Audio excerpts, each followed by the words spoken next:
This man is described by some as one of the most important figures in countercultural art. But the chances are you've never heard of him. Most of his work no longer exists and was painted illegally in the first place. King Robbo is a wanted man and protects his identity for fear of arrest. He's a myth. He's a legend. It's like the outlaw Jesse James. Like, does he live? Is he dead? Where is he? He's one of the pioneers of graffiti writing, a movement that champions freedom of expression and can be seen on street corners all over the world. I do class myself as an artist, but also I can be a vandal at times, you know, when I let that little monster out of the cage.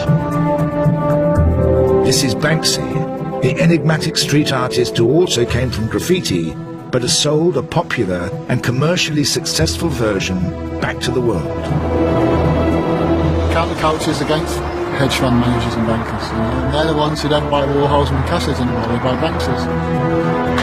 But while Robbo's graffiti writing is reviled and criminalised, Banksy's street art is feted by celebrities and endorsed by the authorities. There's someone saying, clean it off, and if it's a Banksy, leave it. The differing treatment of Robbo and Banksy is symptomatic of a wider battle between street art and graffiti, and until recently, both men were a universe apart. That was until one of them committed an act deemed so hostile, it shocked the graffiti world. It's caused fights, blood is drawn for the disrespect that it caused. And started the most divisive art feud since Matisse and Picasso. It is a graffiti war. We started it, and, you know, I'll carry on until I'm finished.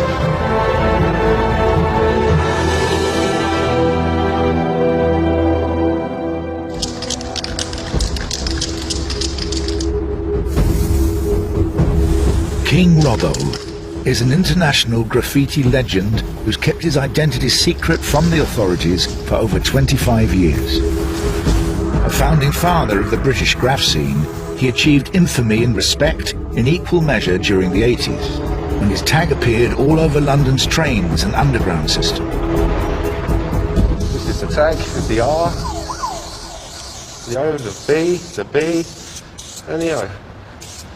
And there's my little devil tail that comes through it. This is your basic tag. Well, it's not a basic tag, that's the best tag you'll ever see. After a tag, you'll get the one-letter throw-up. There we go. And it's all just one movement. This can be done quickly, and it's a baby R. It's my baby. This was like my trademark in the 80s. It was on every train going.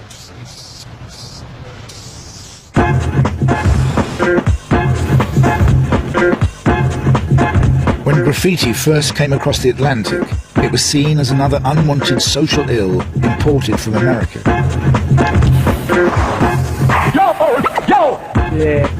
For the teenage Robbo from a tough London council estate, bombing the trains was the way to raise a big middle finger to authority, as well as an opportunity to get his art seen by as many people as possible. An art gallery on wheels. For a graffiti writer, that's the ultimate goal, is to do the trains. If you've got a piece running across London, you've got hundreds of thousands of people who are going to see it. I mean, piece of artwork running live for everyone to see. And there's nothing more exciting than that, you know? You catch the last train to whatever yard you was going to. You check it all out, make sure there was no police creeping around or anything. Under the cover of darkness, usually very little light, you'd go to work doing your pieces. You might do 20 or 30 trains. That's just bombing. And I was doing that for years. You live graffiti 24/7, but you could get caught at any moment. You're living on the edge. It was about the adrenaline rush out of it. Better than drugs and drink, and that was my drugs and my drink. It was going out doing graffiti. Yo!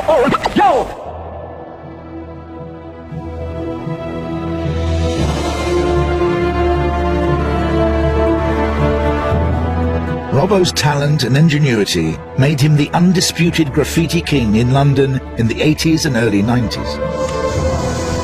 The reason Robbo has got so much respect is because he worked out how to get in pretty much every train yard in London, you know, before anyone else was going to any of the arts. He was the one who worked out, you know, how to get in, how to get out, how to do it properly.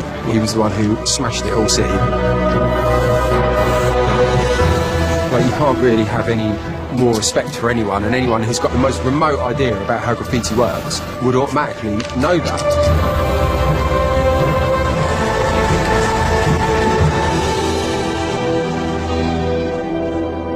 But at the height of his fame, Robbo retired from graffiti.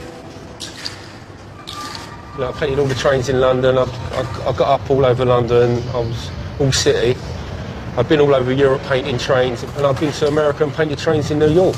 You know, I couldn't really take it much further. It was sort of time to sort of grow up and be responsible. I couldn't afford to get arrested and go to prison, because who's gonna support my children when I'm in prison? I'm no good to them there, so that's when I'll give up.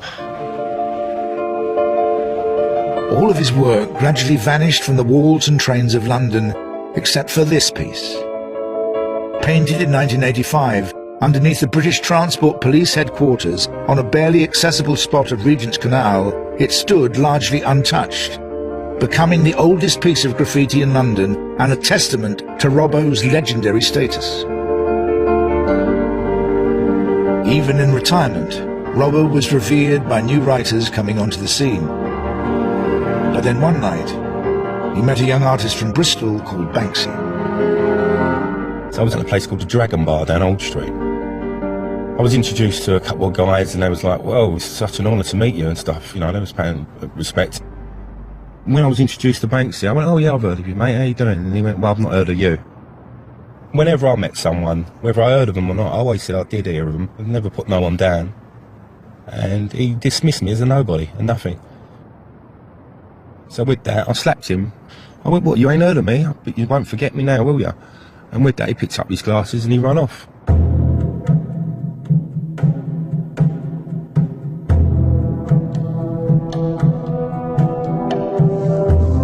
Ben Iron is a graffiti writer turned street artist who has worked with both Robbo and Banksy.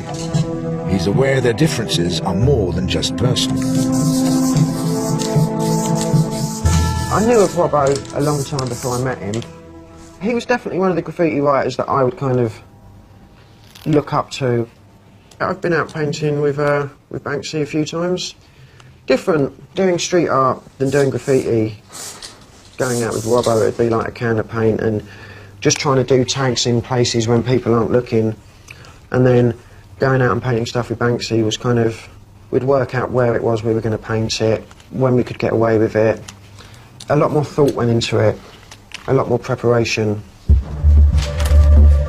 Banksy didn't seem to make much of an impact as a graffiti writer, so he tried something different. Stencils. Sometimes of rats and human figures, sometimes of images borrowed from popular culture. I think what Banksy does is clever. You know, it appeals to people, it's funny, it's kind of vaguely political, you know, and he presents it in a way that is acceptable. With any kind of subculture, people want to buy into that, and he's done it very well. King Adds, the author of many books on graffiti and street art, has no doubts about the importance of Banksy's use of stencils. Stencils have had an unbelievable effect on street art.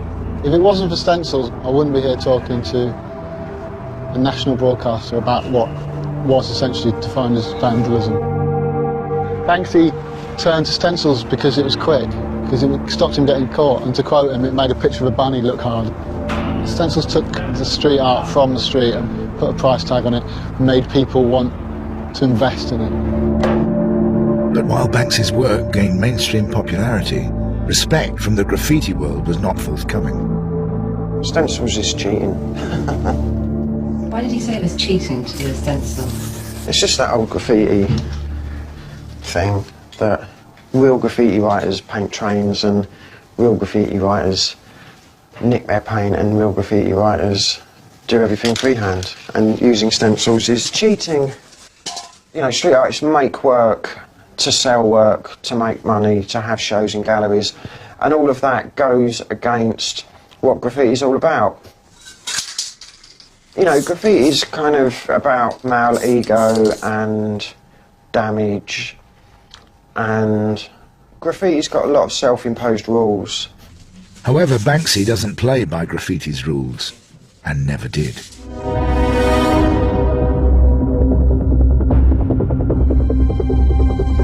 In this book, published in 2009, Robbo told the story of the Dragon Bar fight for the first time, some 10 years after it happened. Shortly after the book came out, Banksy attacked Robbo's final surviving piece of work and turned the famous canal-side piece into this. I was angry that he'd crossed the line by wiping out a bit of history. He took an iconic piece and used it to his own gains. That's a no-no. Banksy declined to be interviewed, but when asked to respond to Robbo's account, he said this.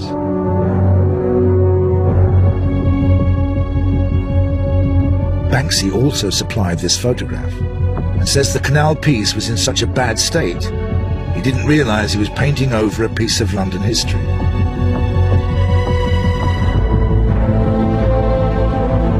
Whatever the truth, Banksy's act was considered sacrilegious by many in the graffiti world, and it brought King Robbo out of retirement. I'm checking out where all the cameras are because obviously I don't want to be caught on CCTV. You can end up in prison over this.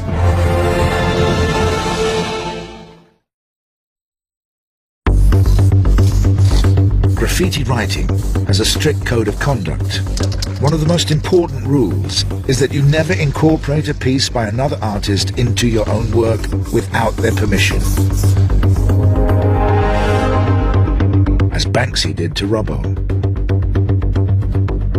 Well, for a piece to exist for 25 years in central London is like an Aztec temple or a Mayan ruin. Robbo's old piece was there for years. It was like an institution.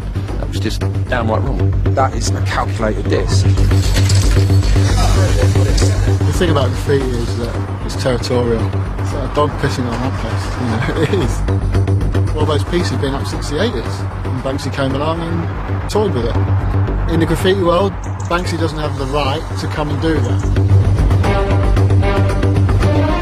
With us graffiti writers, there is a code of conduct, and if you was going to go over someone, you'd totally get rid of that piece and produce something new there. You want to incorporate their piece into your... If you do that, you're asking for trouble. Robbo was so incensed by Banksy's disregard for the rules of graffiti, he decided to fight fire with fire. This is where the artistic side of that argument developed. Within a week I come back, I jumped on a Lilo. It was Christmas Day morning, about 5 o'clock. I was drenched and freezing cold, and I converted his wallpaper paster into him putting up King Robbo. Then he put the FUC in front of the king, so it was fucking Robbo. So I thought I'd come down here and get rid of the FUC, but now he's just had enough and he's painted over it. It may have been Banksy or his fans, but the graffiti war continued along the canal. Banksy put quite a good one actually. It was I don't believe in global warming. Blanked out the global and I turned it into war, so it said I don't believe in war. And next year I went, it's too late for that, Sonny. He painted over it all and then put a bird with a roller head. And then I come back and I put, he's not the Messiah, he's a very naughty boy. Robbo, Team Robbo. Team Robbo, it stands for anyone that believes Banksy done a wrong move by using someone else's artwork. And once you agree with that, you're Team Robbo. It's a loosely knitted thing, it ain't a crew where you've got to be invited into it. This one here had an Huckleberry fin fishing and he pulled out a Banksy tag. I got rid of the Banksy tag and I put a placard up there saying street cred. He's not got no street cred with real writers because they just think he's a sellout who lives off graffiti. When I put street cred, he put a no fishing sign. It's just pretty lame, really. What started off as tit-for-tat one-upmanship between Robbo and Banksy degenerated into a wider battle of vitriol and personal insults between Team Robbo and Banksy's fans. Then Robbo called into question Banksy's artistic integrity. He nicked the rats from Blek the Rat from France. He was the original rat stenciler. So I bought Banksy the Rat, so everyone gets the connection with Blek and Banksy.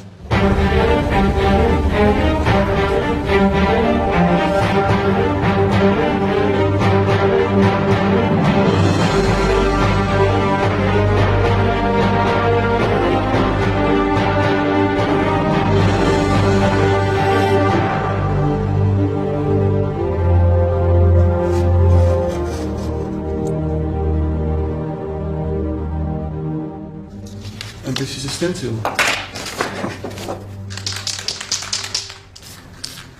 This is my original rat that I used to spray in the streets of Paris in 1981. As an art student in the 70s, Bleck visited New York. The graffiti he saw there inspired him, just as it would Robbo, to produce his own graffiti. But Bleck wanted to create a new style. Instead of freehand letter writing, he used stencils, first of rats, then of human figures, often with a socio-political message. One of the pivotal moments of street art was when Bleck was inspired to start stenciling full-size figures in the street. That's when street art began to find its voice. It wasn't a tag, it was saying something. It must have been insane walking through Paris in the 80s and you turn a corner and there, across the street, would be a figure. It's almost ghost-like. He didn't know what was going to happen. He didn't know that in 20, 25 years he was going to be hailed as the godfather of street art. He was just doing it. Nor did Bleck realise that his own very individual style would be so closely replicated on the streets of Britain.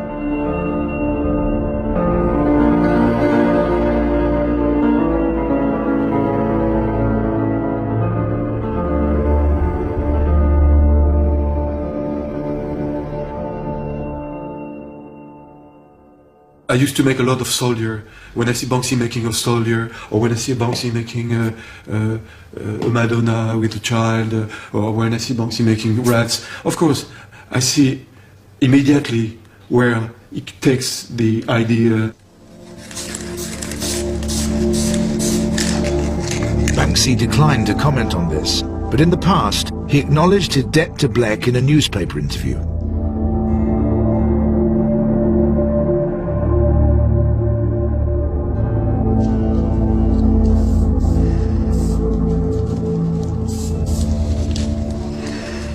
You feel a bit cross and a bit angry?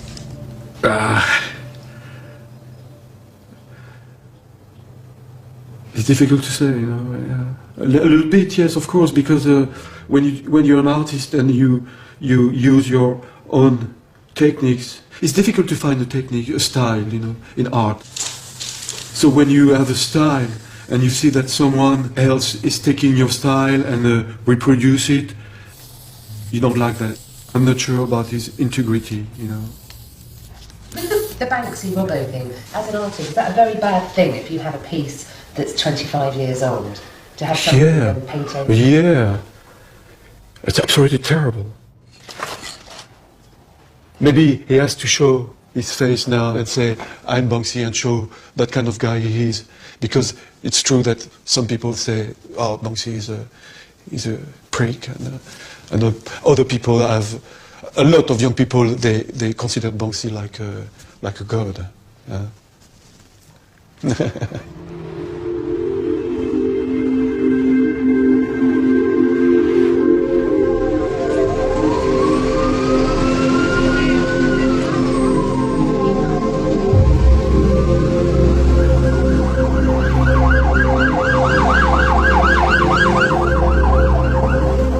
Robbo is en route to the canal.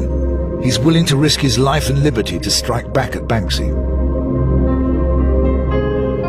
You've got to jump around a spiked fence. They cross the train tracks. You've got to be concerned with the electric rails. Does that liven you up? A lot of thought and a lot of plan goes into it just to cut down your odds of getting arrested. You've got to know where all the CCTV is. You turn off your phones, pull your batteries out your phones, so you can't be tied to any masts. Everything goes to plan and get away with it without ending up in a police cell. Job done. Lovely. What happens if you do get caught? Do you run? Oh yeah, I will bolt. Don't worry about that. I don't want to get arrested. I cut down and do the odds as much as I can in my favour. The rest is in the hands of the gods. From this point on, Robbo's wearing a head-mounted night vision camera. He wants to show what's all in a night's work to the graffiti bomber, but is something rarely seen by outsiders. If caught, Robbo could face years in prison.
love it.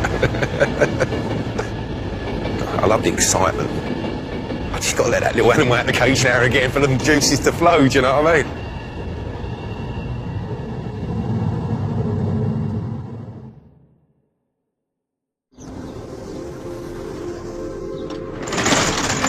A short walk down the towpath from the scene of Robbo's battle with Banksy, the graffiti war is raging on another front.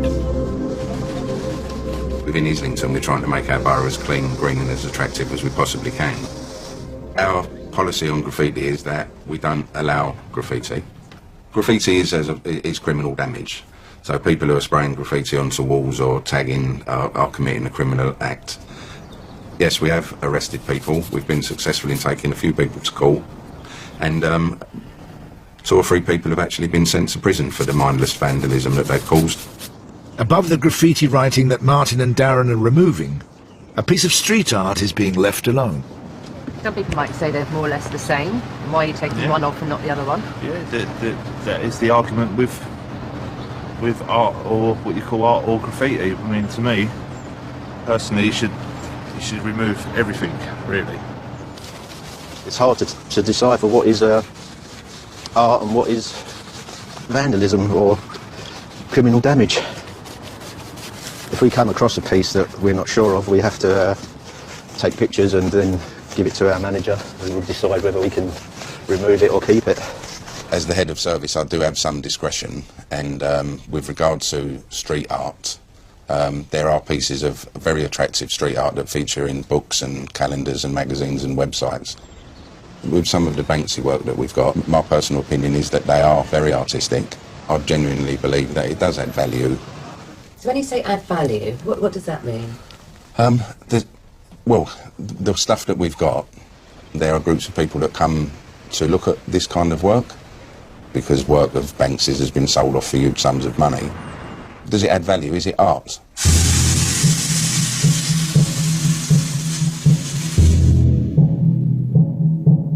Graffiti writers see the approach by councils across the UK as double standards. Writers routinely attack Banksy pieces in the street, leaving the onlooker in no doubt as to which guerrilla artists they support in the graffiti war. It keeps Kenny's council very busy. I think with some of the Banksy pieces that we've had vandalised, we have occasionally gone round there and repaired them. So, for example, there was one where it was the museum attendant who had a mirror behind him, and somebody actually wrote something offensive on the mirror. We could have easily have just painted the mirror out with white paint or whatever colour paint it was, but then the piece wouldn't have made any sense. So what the guys carefully did was actually paint out the slogan or the rude word so that the piece was whole again.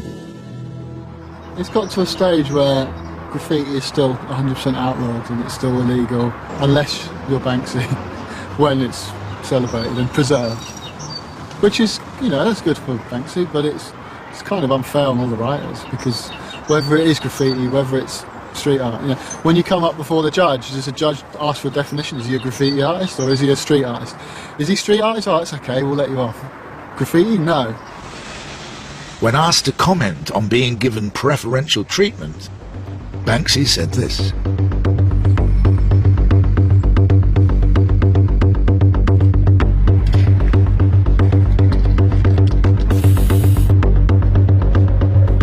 Robbo is preparing to attack another Banksy piece.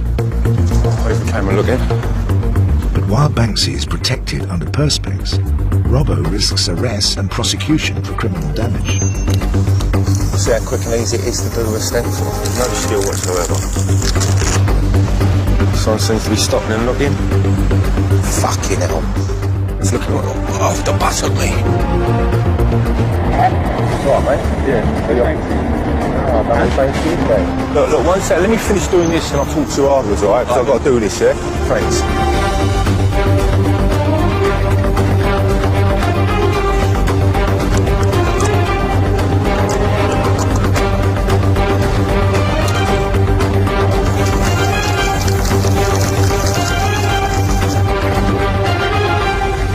It's as easy and simple as that on a stencil. Yeah, look, my name's Robbo, yeah? Been having an argument with Banksy for years, since back in the 90s. I fell out with him. Yeah. And I slapped him, and then all of a sudden last year he went over one of my pieces. It was the oldest piece in London. So since then I've been going over all of it. Got another fan. Love it.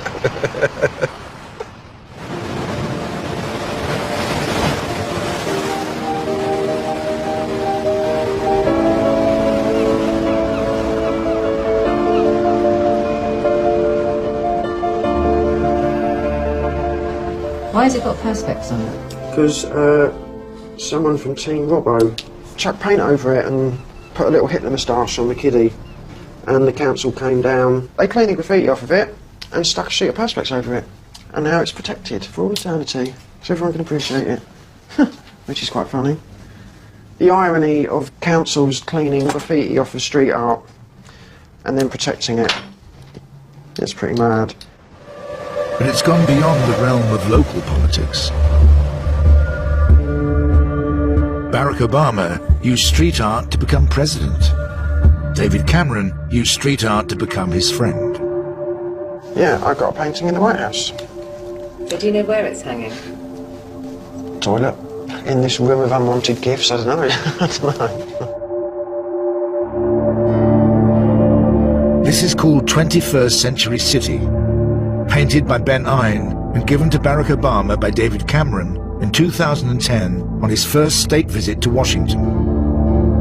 I thought it was quite interesting because I'd obviously been arrested a few times and I got a criminal record.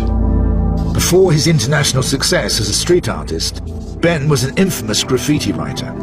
That was the thing that got me arrested loads and loads and loads. I used to run around everywhere tagging that. How many times did you get arrested? Quite a few, maybe as many as 20. I'd been arrested so many times and had so many fines that I was kind of giving the judge no other option but to send me to prison. Faced with a bleak future, Ben changed his approach. Gone was the hard-to-decipher code aimed at fellow graffiti writers. Here was a new style. Bold, giant lettering painted onto walls and shop security shutters. As Ben's work gained kudos around the art scene in London's East End, so did his freedom to paint wherever and whenever he liked. I painted some really, really big walls that have taken days to paint, and I painted them in broad daylight without permission. Because it was street art and not graffiti, I got away with doing it. What sort of response do you get now then from the police if you're out working? They come and talk to me. To think a few years ago they'd have chased us down the street and nicked us. The former graffiti vandal has even been invited to Downing Street for a personal audience with the Prime Minister. Mr. Cameron wanted to say thank you.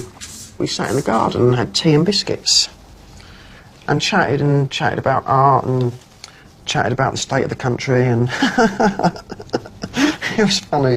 What biscuits did they serve you? Kit Kats. I'm massively privileged that I have the opportunity to live off of what I love doing. Yeah, it's amazing. A lot of graffiti writers are now beginning to understand that what they actually do is art. You know, they don't have to go to work and do a job that they hate. You know, they could get a studio, they could make their graffiti, they could have shows and they could sell it.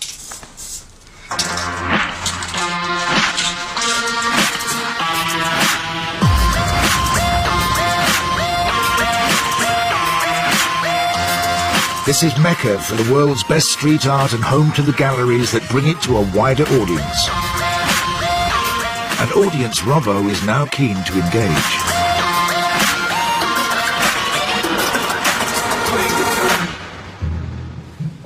Pop Tony down there. You got Tony? Hello?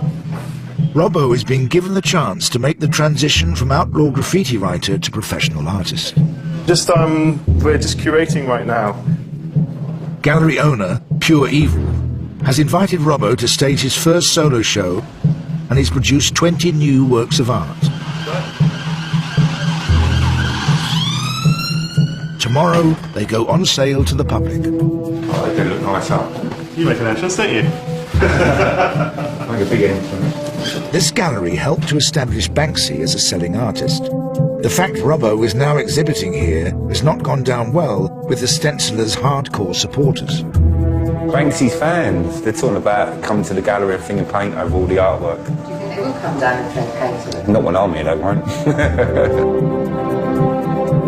I'm putting my head on the block because everyone's expecting graffiti and I'm showing people that I'm more than just a graffiti artist, you know?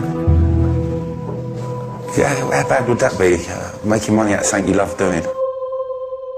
The future Robbo wants, where he makes a living from his art, depends on whether or not this show is a success. I'm on the eve, life-changing fucking experience, really. I never thought I'd ever do this. That art, when I was doing it, I never thought I'd see that in a gallery. I just want to see it on every train. And now look, it's hanging up. It's all about the art, baby. The art. I just hope everyone comes and has a good time, and, you know, with an open mind. Let me into their world. That'd be nice.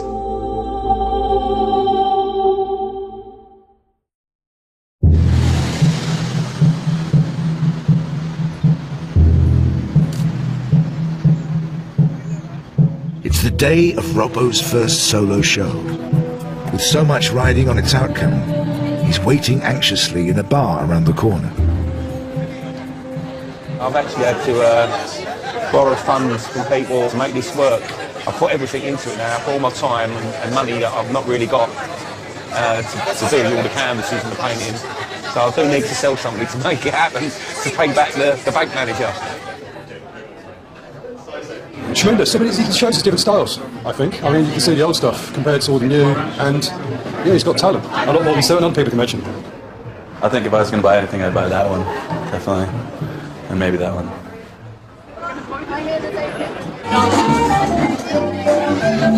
Hello? It's rammed. It's completely rammed. There's loads of people standing outside, lots of people standing upstairs, wandering around looking at the art. I've got one guy who's reserved 2 pieces. No! Also spotted in the crowd are 2 members of Team Banksy, a business associate and Banksy's PR agent. Excuse me, I'm sorry to interrupt. Can I ask what you think about Robbo's exhibition? I'd rather not, it's alright. I bet she's just come down to see if I'd used him in any way, shape or form. At the end of the day, all my stuff down there is not slagging off Banksy. Our war on the street between us. Right, it's entertainment for everyone else, but when I do my show, it ain't about slagging Banksy off, it's about showing people I'm an artist. And that's what I've got tonight.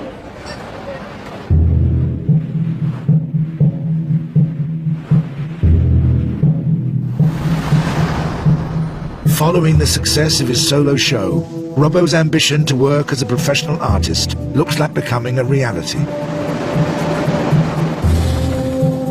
You know, I'm getting opportunities to do commissions all the time. I'm getting thrown to Milan, Rome, Paris, like Berlin, this time New York. When you're an artist, you want people to see your stuff. And I used to use the tube system in London for that to happen. Now I'm doing galleries and I'm commissioned. A broader scope of people now know who I am because of Banksy, even though I don't think it was his intention. Because even though my piece, it just gave me a kick up the arse I needed to get out there and do it. I love it. Yeah, thanks, Mr. B.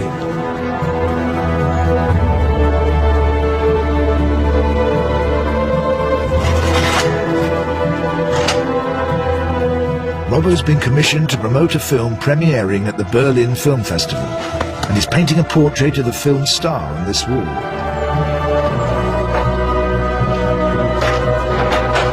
But even here, Robbo can't escape his arch nemesis.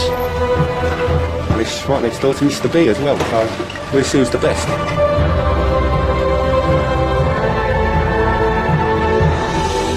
Let the art talk for itself. I'm going to do it freehand, whereas you can only stencil.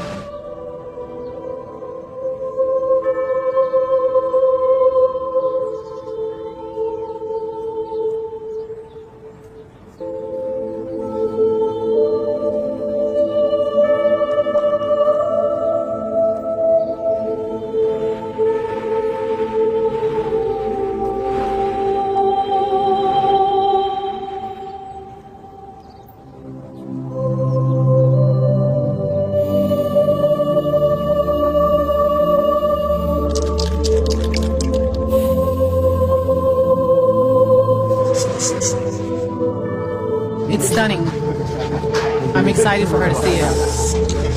Very pleased. I mean, it's like, come on, who wouldn't, right?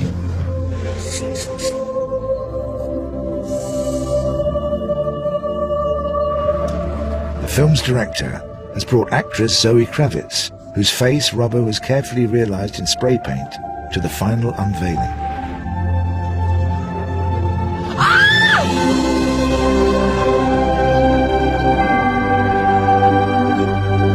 Oh shit! That's amazing! That's so cool! Oh wow! Oh my god, it's so amazing! So, you know, he stands out for a reason, that his talent shows through his work, and, you know, I think it's just the beginning for him, and I'm honored to be part of it.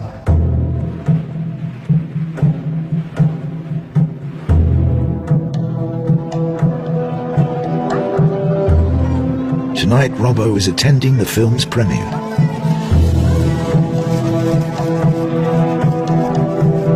The only red carpet I've ever been on is during the 70s in my granddad's house. That's going to be a new experience. A boy from East London, he's on the red carpet in Berlin, hanging about with directors and stars.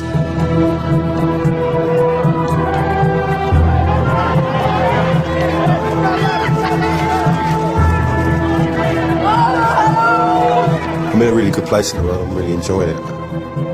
I'm just looking forward to the future.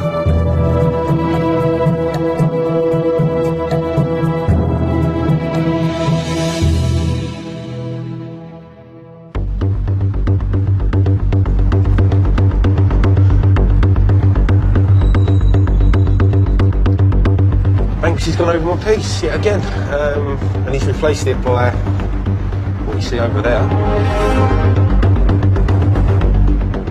He ain't sure to be better than me with graffiti. He'll come and do something like that, some stencils and some chalk, you know. But, you know, I could do that. Who knows, I might even do it.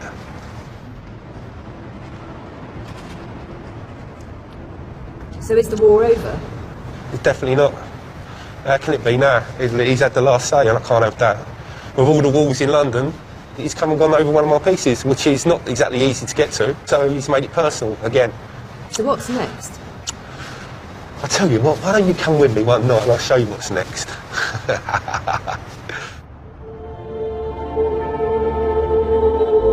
But Robbo would never get his chance to retaliate against Banksy. Just days after this filming took place, he was found unconscious in the street with life-threatening head injuries. And he's been in a coma ever since.